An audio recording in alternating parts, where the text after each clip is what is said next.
Драги слушателки, добре дојдевте на аудиопрограмата Скапоцена и сакана, која е во организација на Жени со надеж. Моето име е Аида и преку оваа програма заедно ќе поминеме време разговарајќи за нештата кои се однесуваат на нас жените. Ќе ги споделиме нашите радости и разочарувања, предизвици и победи и најважно од се, во секоја епизода ќе се потсетиме на вредноста која ја имаме ние жените и колку сме скапоцени и сакани во Божите очи. Во денешната епизода ќе размислуваме за тема која е релативна за голем број жени. Станува збор за вербалното малтретирање. Денес ќе видиме како ова појава постои во светот на жените и кој е штетниот ефект од истата врз нивните животи.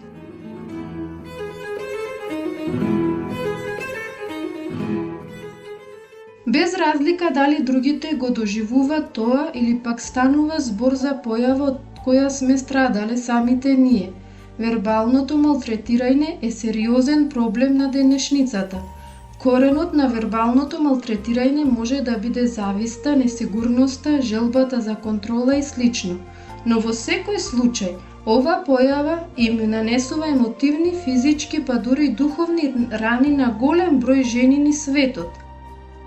Драга пријателке, придружи ни се во денешната епизода на Скапоцена и сакана, за заедно да размислуваме за љубовта и добрината на Исус Христос, за тоа како тој ги обликува нашите односи со другите и како може да не заштити од малтретирањето на другите.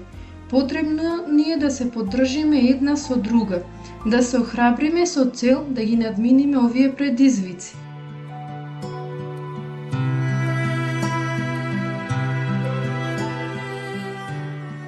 Еј, гледај кој е тука, неспособната, не ми се верува дека уште ни дале отказ, не те бива за ништо. Мола, што направив за да ми се обраќаш така? Многу добро знаеш што направи или можеби ќе биде подобро да кажам што не направи. Поради твојата мрзеливост и некомпетентност, целиот тим поспоро работи. Жал ми ако мојата работа не е во согласно со твоите стандарди, но давам се од себе. Те молам, немој да ми глумиш невина личност. Користиш какви зборови со цел да ја прикриеш твојата неспособност. Многу добро знаеме каква личност си ти. Не, искрено ти кажувам, не се обидувам никого да манипулирам. Знам дека сите ние имаме различни вештини и стандарди, но тоа не ти дава за право вербално да ме малтретираш пред другите. Мислиш дека глумењето жртва ќе ти помогне да се извлечеш од ситуацијава? Нема така лесно да поминиш. Ти си најслаба карика во ова компанија и сите го знаат тоа. Мислам дека нема уште долго да останеш помеѓу нас. Мојот совет ти е да си бараш друга работа, ако и некој воопшто сака да те вработи. Драги пријателки, овај разговор се случува многу често на голем број работни места, низ целиот свет. Има ситуации во кои мажите се однесуваат непријателски кон жените, но има ситуации во кои жените се однесуваат непријателски една кон друга, и тоа е навистина трагично. Наместо жените да се поддржуваат и охрабруваат една со друга, со цел да се подобрат и да бидат успешни, има моменти кога се напаѓаат и едната на другата си ги уништуваат кариерите, репутацијата и слично.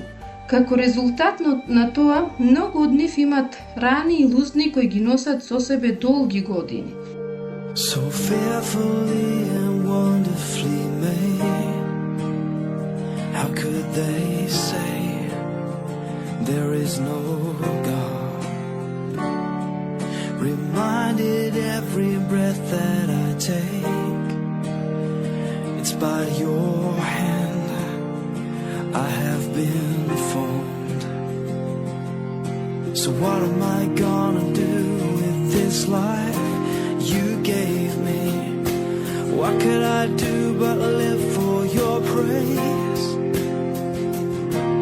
You gave me this breath, and you gave me this strength, and every day I'll live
what can I do but live for your praise?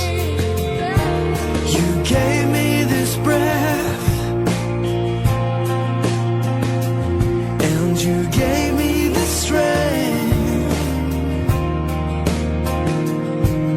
and every day I live to obey you with all of my heart, with all of my soul. Let every breath I'm breathing display you, God.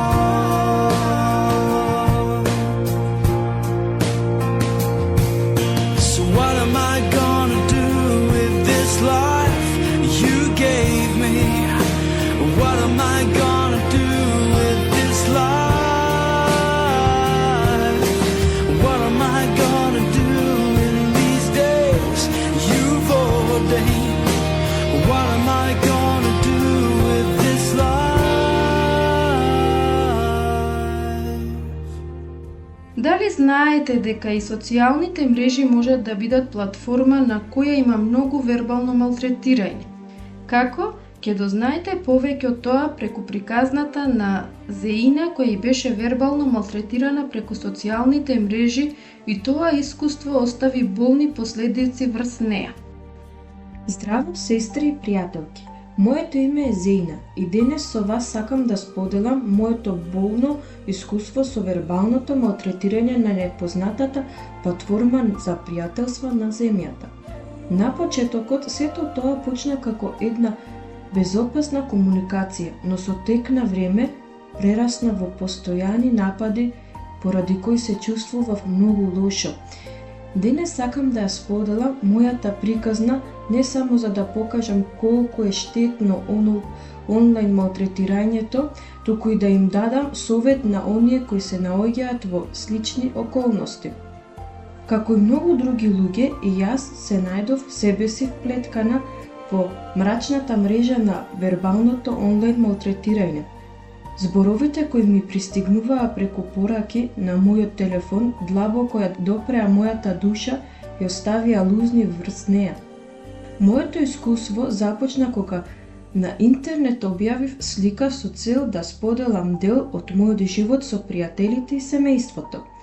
Не претпоставував дека тоа ќе биде повод за да добијам остри критики и напади. Почнаа да пишуваат одвратни коментари кои се однесуваа на мојот изглед, мојата вредност и мојот карактер. Ден за ден, објава за објава, нивните пораки исполнети со омраза се множеа. Нивните зборови го прободеа моето срце и ја уништија мојата самодоверба, а поради тоа почнав да се сомневам во мојата вредност. Почнав да мислам дека не сум доволно добра и убава, како моите пријателки кои користаат секакви филтри на нивните слики и кои постојано објавуваат слики на кои изгледаат многу среќни. Со тек на време, ефектите од оваа онлайн малтретирање се пренесоа и во мојот личен живот. Станав повлечена личност која се плаши од мислењето и исмејувањето на другите. Почнав да чувствувам и анксиозност и ниска самодоверба. Се повлеков од јавниот живот и почнав да чувствувам депресија, изолација, осаменост и отфрленост. Ми требаше многу време да се извлечам од овој мрак, но преку тоа болно искуство и патешествие научев многу важни лекции и Бог ме подсети дека мојата вредност не зависи од навредливите зборови на другите. Сега кога размислувам за моето искуство, сакам да ви дадам неколку совети на сите вас кои минувате низ вакво страдање во моментов. Прво, пази си го срцето, што значи дека ти си таа која одлучува што ќе конзумира како содржина од дигиталниот свет. Не заборавај дека ти ја имаш силата да одлучиш чии мислење и зборови ќе имаат влијание во твојот живот. Затоа те советувам да престанеш да ги следиш или да ги блокираш оние пријатели на Facebook кои шираат негативности или имаат штетно влијание врз твојот живот. Второ, ако веќе си жртва на онлайн вербално малтретирање, Слободно пријави го проблемот кај надлежните кои се одговорни за функционирањето на таа платформа. Многу е важно да поставиш граници. Трето, твоите одговори нека бидат полни со благодат. Ако одлучиш да одговараш на навредите, направи го тоа со благодат и достоинство. Немој да се спушташ на нивото на оние кои те навредуваат. Наместо тоа, обиди се да им укажеш колку се штетни нивните зборови и дека треба да ги охрабруваат, а не омаловажуваат другите. Четврто, побарај поддршка. Немој да го носиш овој товар сама. Разговарај со луѓе кои ти се блиски и на кои им веруваш и можат да те разберат, да те советуваат и охрабрат. Добро е да имаш поддршка од луѓето кои ја гледаат твојата вредност, бидејќи тие ќе ти помогнат добро да се соочиш со навредите. И на крај, мојот совет ти е да се земеш одмор од социјалните мрежи, наместо да скролаш на телефонот, оди во природа и уживај во неа. Или помени време со луѓето кои ги сакаш и цениш и вклучи се во корисни разговори, притоа уживајќи во сите богати искуства кои животот ги нуди. Драга пријателке, сакам да знаеш дека вербалното малтретирање кое се случува во онлайн светот има потенцијал да нанесе длабоки рани и затоа не треба да му дозволуваме да не дефинира како личности. Не заборавај дека си скапоцена и сакана во Божите очи. Во Псалми 139:13 пишува: зашто ти си ја создал мојата внатрешност и ме оформи во мајчината ми утроба. Тоа значи дека секоја од нас е уникатна. Затоа, драга сестро, не заборавај дека нема потреба да се споредува со другите, бидејќи ти не си иста како другите. Не ја барај својата вредност во лајковите и коментарите кои ги добиваш на социјалните мрежи. Ти си Божјо ремик дело и немој да дозволиш никој да те убеди во нештото спротивно од таа вистина. And you gave me this strength, oh Lord, and every day I'll live to obey you with all of my heart, with all of my soul. Let every breath I'm breathing display God.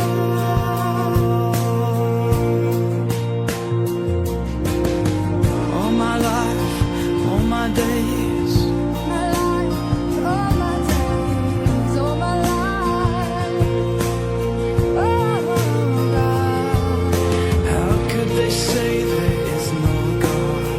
could they say there is no God?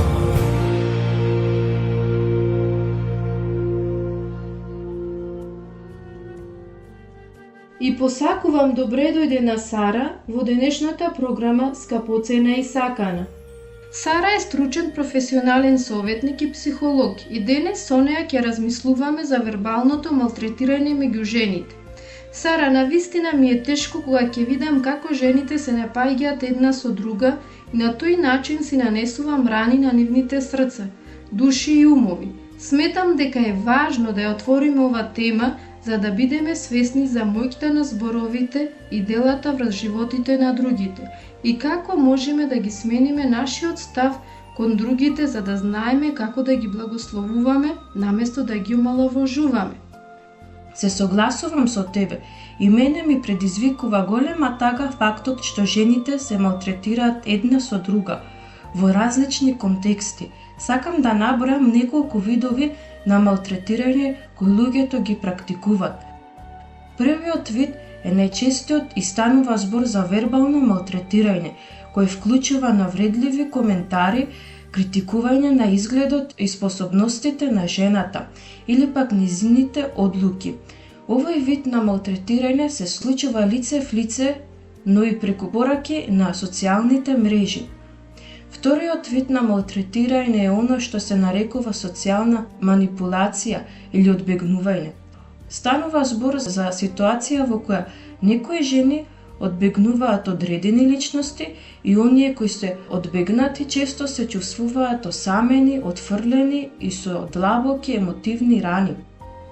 Трето, многу чест вид на малтретирање помеѓу жените е оној кој се однесува на физичкиот изглед.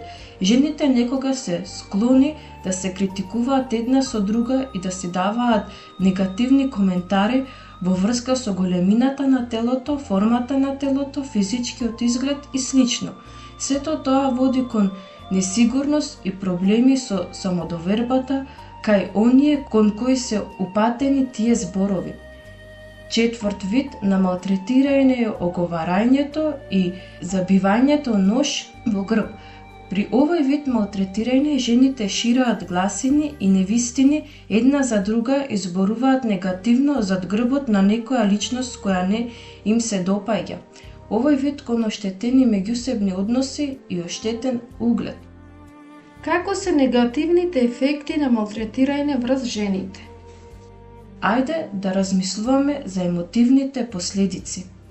Прва последица е ниската самодоверба, постојано вербално малтретирање ги поттикнува луѓето да се сомневаат во своите способности и вредности и поради тоа тие можат да растат.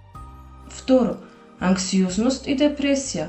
Вербалното малтретирање води кон чувство на тага, страв и безнадежност, а сето тоа може да води кон проблем во физичкото здравје, недоволно спиење и недостаток на апетит. Трето, социјално изолирање. Големи се шансите дека жртвите на вербалното малтретирање ќе се повлечат од излегување и социјални активности, на тој начин ќе се почувствуваат исклучени, изолирани и отфрлени. Четврто, проблеми со доверба. Овој вид на напади праваат жртвите да имаат ниска доверба во луѓето, лишејќи се себе си од градење здрави меѓусебни односи. Сара, навистина е отрезнувачки да се размислува за влијанието на зборовите и делата врз животите на другите. Што ќе не советуваш? Како да го избегнем овој начин на однесување? Малтретирањето со кои се основни вредностите на христијанската вера, во Библијата во посланието до Ефесијаните, глава 4, стих 32 пишува: бидете една спрема друга добри и милосрдни, проштевајќи си една на друга како што и Бог ви прости во Христос. Господ Исус Христос не учи да се однесуваме со други онака како што сакаме тие да се однесуваат кон нас. Тој им покажа љубов и сочувство на оние кои беа угнетени, заборавени и во потреба. Како жени, нам ни е додадена привилегија да се изградуваме и охрабруваме едни со други, а не да се омаловажуваме. Прво, ако сакам да ги изградуваме другите, мораме да одлучуваме да живееме во љубов. Нека љубовта биде водителката на твоите мисли, зборови и дела кон другите. Кога ќе бидеш во искушение да навредуваш или омаловажуваш некого, сети се дека си повикана да сакаш таа личност. Второ, важно е да ги охрабруваме другите жени. Нашите зборови имаат голема моќ, затоа треба да ги користиме за да ги подигнеме оние кои се паднати во моментот. Со цел да го направиме тоа, ќе треба да почнеме да бараме убави и позитивни страни кај другите жени и да ги пофалуваме истите. Трето, покажи емпатија. Обрни им внимание на оние кои другите ги избегнуваат. Со други зборови, обиди се да имаш разбирање за проблемите и предизвиците на другите. Ако им подареш рака на жени кои страдаат од вербално малтретирање, со тоа ќе им покажеш дека се прифатени, вреднувани, сакани, безбедни и поддржани. Четврто, однесувај се како Господ Исус Христос. Тој е нашиот пример, дозволи неговата понизност, сочувство и служителски став да ги водаат твоите зборови и дела. Дури и кога е тешко, обиди се да им служиш на другите жени, да им простиш и да им покажеш благодат.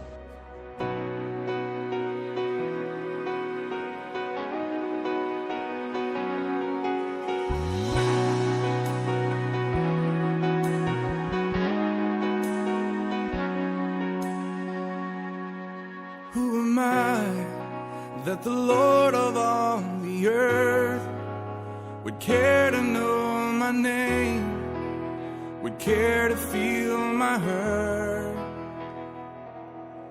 Who am I that the bright and morning star would choose to light the way for my ever-wandering heart? Well, not because of who I am, but because of what you've done. Not because of what I've done, but because of who you are. I am a flower quickly fading, here today and gone tomorrow, a wave tossed in the ocean, vapor in the wind. Still you hear me when I'm calling, Lord, you catch me when I'm falling, and you've told me who I am. I am yours. I am yours.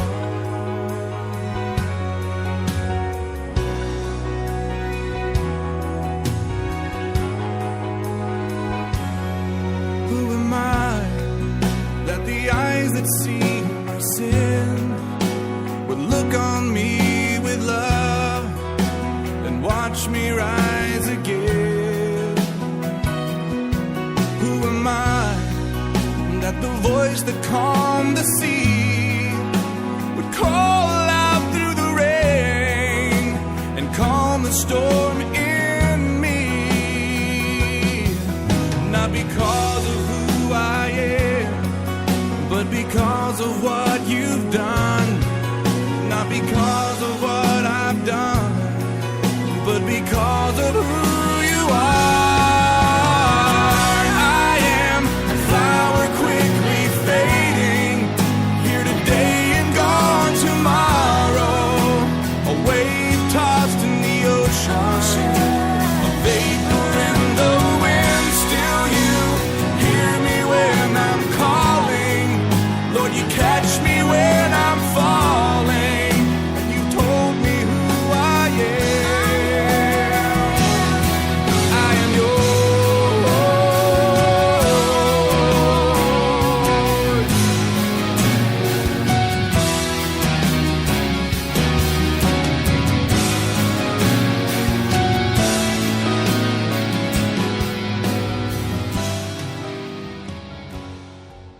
Во Евангелието според Матеј 7:12 пишува: Се она што сакате да ви прават луѓето, правете им го и вие, зашто тоа е законот и пророците.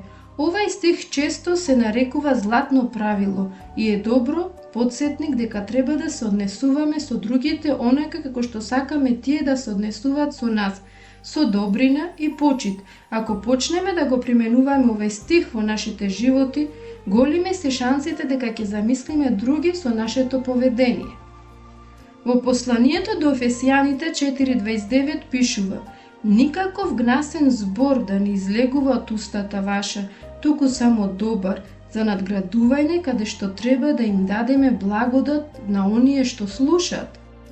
Овај стих не охрабрува да ги користиме нашите зборови за да ги зградуваме другите и да им дадеме благодат. Со други зборови тоа значи да избегнуваме навредливи коментари и зборови кои ги омаловажуваат и обезвреднуваат другите жени. Изреки 31:8 и 9 вели: Отвараја устата своја за обесправедност и за заштита на сираци, отвараја устата своја и праведно суди, и заштитувај ги сиромавиот и немојчниот. Овие стихови не повикуваат да се застапуваме за оние кои се во ранливи категории, да се спротиставиме на неправдата. Кога сме сведоци на какво било вид на малтретирање, не треба да молчиме, туку да застанеме на страната на оние кои не можат сами да се одбранат. Запознајте се со Ана, прекрасната жена, чија животна приказна е запишана во Стариот Завет од Библијата, односно во првата книга Самуилова. Нејзината приказна е доказ за Божјата верност и добар подсетник дека тој го слуша плачот на оние кои се угнетени. Тој може да й даде цел дури на болката.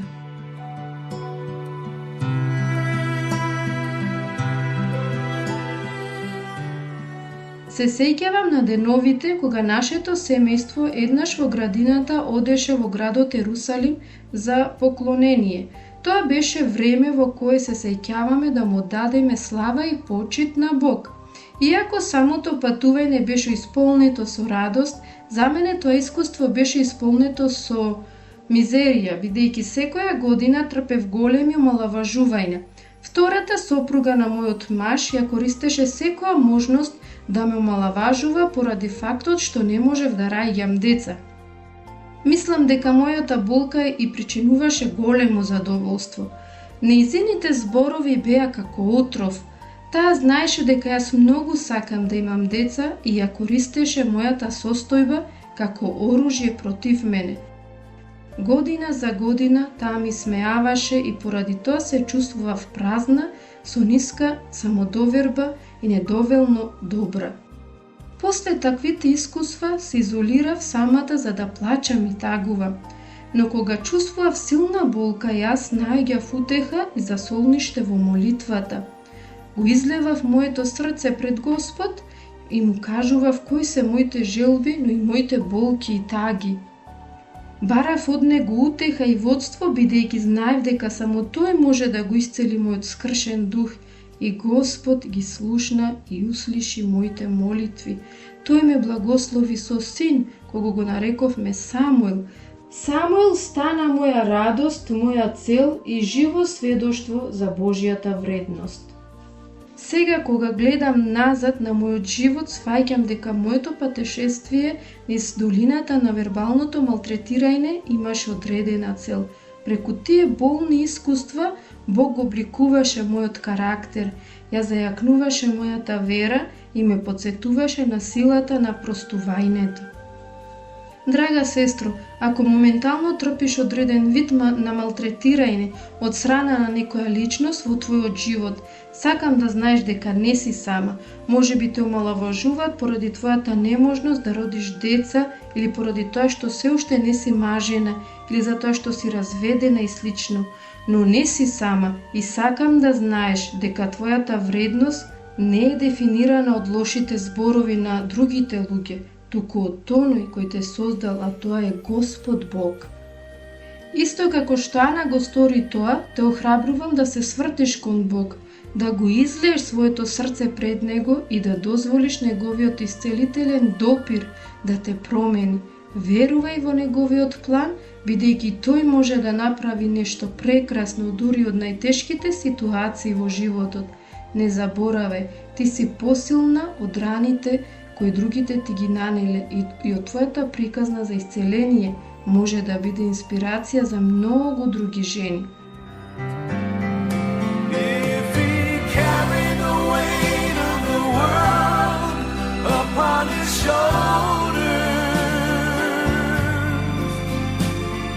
I know my brother that he will carry you.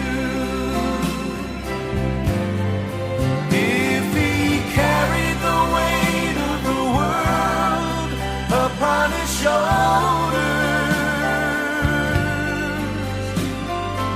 I know my sister that he will carry you. He said, come unto me, all who are weary, and I will give you rest.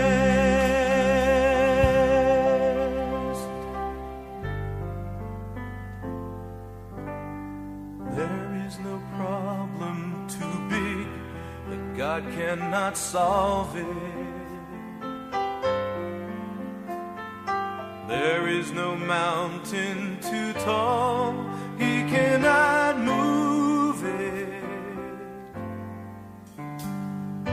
There is no storm too dark, God cannot calm it.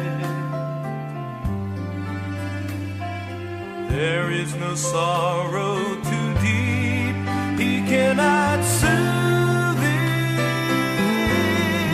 If he carried the weight of the world upon his shoulders, I know my brother that he will carry you. If he carried the weight of the world upon his shoulders, I know my sister that he will carry you. If he carried the weight of the world upon his shoulders, I know my brother that he will carry you. If he carried the weight of the world upon his shoulders, I know my sister that he will carry you. Драга пријателки, тука ја завршуваме денешната програма. Се молам Бог да те охрабри од тоа што го слушна денес и да му дозволиш да влези во твојот живот и тој да те раководи. Сите ние сме грешни и заслужуваме смрт, но Исус умре на крстот за нас, за да ја плати цената на нашиот грев. Те охрабрувам да ја прифатиш неговата љубов и неговото дело. Тој ќе ти го промени животот. До следната наша епизода, не заборавај дека во очите на Господ Бог ти си скапоцена и сакана. Ако имаш какви било прашања или сакаш да ја споделиш твојата приказна со нас, или имаш потреба од молитва, биди слободна да не контактираш на адресата Жени со надеж.